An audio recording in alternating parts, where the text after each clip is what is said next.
Dua orang jadi tersangka kasus santri bakar temannya di pondok pesantren di Lombok Tengah, Nusa Tenggara Barat.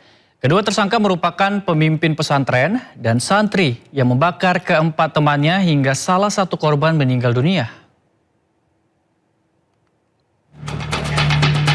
Dalam konferensi pers di Polda Nusa Tenggara Barat, polisi menetapkan pemimpin pesantren dan santri yang membakar keempat temannya menjadi tersangka.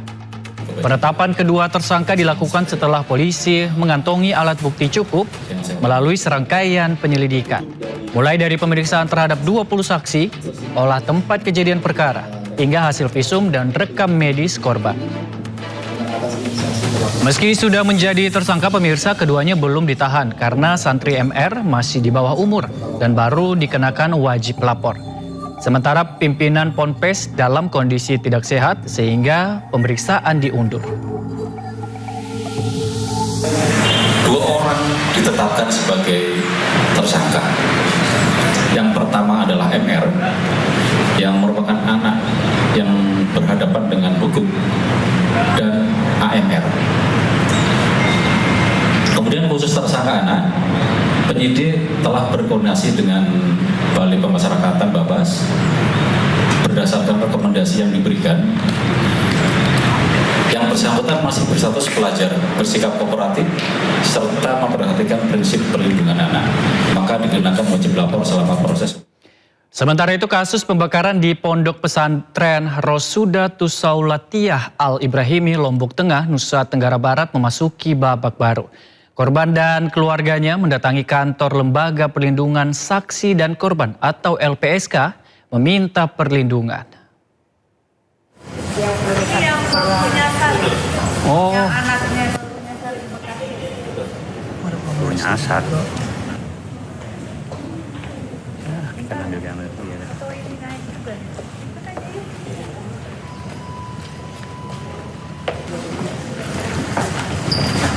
Oh, sekemuat tuh. Kepolisian daerah NTB berkomitmen dalam upaya penegakan hukum terhadap peristiwa hukum yang terjadi di Ponpes RAI di Batu Kliang, Lombok Tengah. Dan proses penanganannya sudah dilakukan on the track, mulai dari penyelidikan dan penyidikan, dan sudah menetapkan pihak yang bertanggung jawab. Ada anak yang berkonflik dengan hukum dan salah satu yang dewasa sebagai pimpinan pondok pesantren. Artinya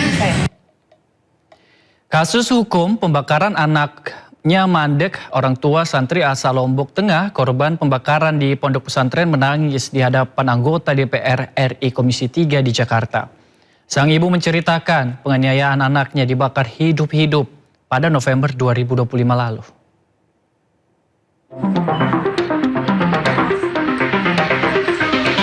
Bulan November lalu, sebuah pesantren di Lombok Tengah gempar karena adanya kasus pembakaran 3 santri.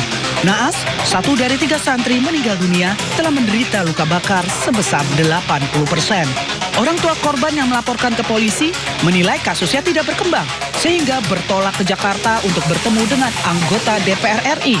Selasa siang, orang tua korban akhirnya melakukan rapat dengar pendapat atau RDP dengan Komisi 3 DPR RI. Biarkan kasus kematian anak saya, Sahril Sobirin, menguap dan dilupakan hanya kami orang miskin yang tidak punya uang dan kekuasaan. Saya memohon kepada Komisi 3 untuk menggunakan wewenang besar yang Bapak dan Ibu miliki guna mendesak Kapolri mengusut tuntas skandal pembungkaman ini. Tolong awasi polisi-polisi di daerah kami yang tega-teganya menyuruh pihak pesantren meminta tanda tangan damai di atas luka bakar 80% anak saya. Saya meminta keadilan yang seadil-adilnya, seret semua pelaku penganiayaan, pelaku pembakaran dan orang-orang besar di dalam pesantren yang ikut menyembunyikan kejahatan ini ke dalam penjara.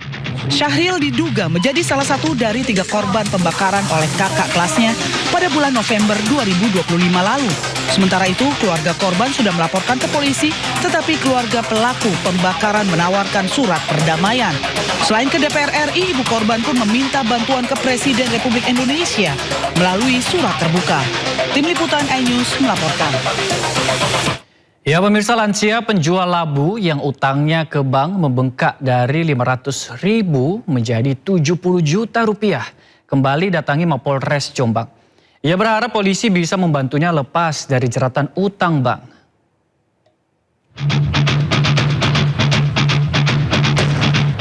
Ngatini, lansia berusia 69 tahun, penjual labu asal desa Banjardowo mendatangi Mapolres Jombang. Ia menegaskan dirinya tidak pernah utang hingga 15 kali, seperti yang disebutkan Bank Jombang saat rapat dengar pendapat atau RDP dengan DPRD.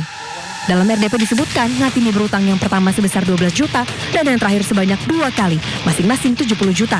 Menurut Ngatini, ia hanya 2 kali berutang ke Bank Jombang, yaitu sebesar 25 juta dan 500 ribu rupiah. Ia kaget karena kini utangnya disebut membengkak hingga 140 juta rupiah. Ngatini mengaku sempat didatangi oleh petugas bank yang menawarkan damai, di mana ia hanya tinggal melunasi utangnya yang kedua sebesar 70 juta. Balasannya, Ngatini harus mencabut laporannya di kantor polisi. Ngatini menolak tawaran tersebut dan menyerahkan penyelesaiannya kepada kuasa hukumnya. Sementara, tim kuasa hukum Ngatini mengaku belum mendapat tawaran damai secara langsung dari pihak Bank Jombang. Cuman tadi Bu Ngatini bilang ke saya bahwa Bank Jombang pernah menemui Bu Ngatini pada malam hari. Tapi semuanya karena sudah diserahkan ke kuasa hukum, maka Bu Ngatini menyerahkan persoalan itu ke kuasa hukum. Dan sampai saat ini pihak Bank Jombang tidak pernah menemui kita selaku kuasa hukumnya. Sehingga tidak ngerti penawaran apapun. Kalau tadi pihak media bilang 70 itu atau penawaran apapun tidak pernah masuk ke kita. Intinya itu. Menurut Adang, bukan persoalan damainya, tetapi ada sistem di Bank Jombang yang harus diusut oleh polisi. Sebab, jika dibiarkan, hal ini akan memperburuk citra Bank Jombang sebagai bank milik pemerintah daerah. Dari Jombang, Jawa Timur, Mukhtar Agus, iNews melaporkan. Pemirsa, balita 4 tahun meninggal dunia di Rumah Sakit Maleo, Kota Sorong dengan dugaan kelalaian dalam penanganan medis. Untuk mengungkap penyebab pasti kematian korban, tim audit investigasi langsung dibentuk. Kenapa ini Kak, kasihan nih. Kasus ini mencuat setelah unggahan ibu korban di media sosial menyebut dugaan kelalaian dalam penanganan medis dan menarik perhatian publik. Menyikapi kasus tersebut, Dinas Kesehatan Kota Sorong membentuk tim audit investigasi untuk menelusuri seluruh proses penanganan pasien hingga meninggal dunia.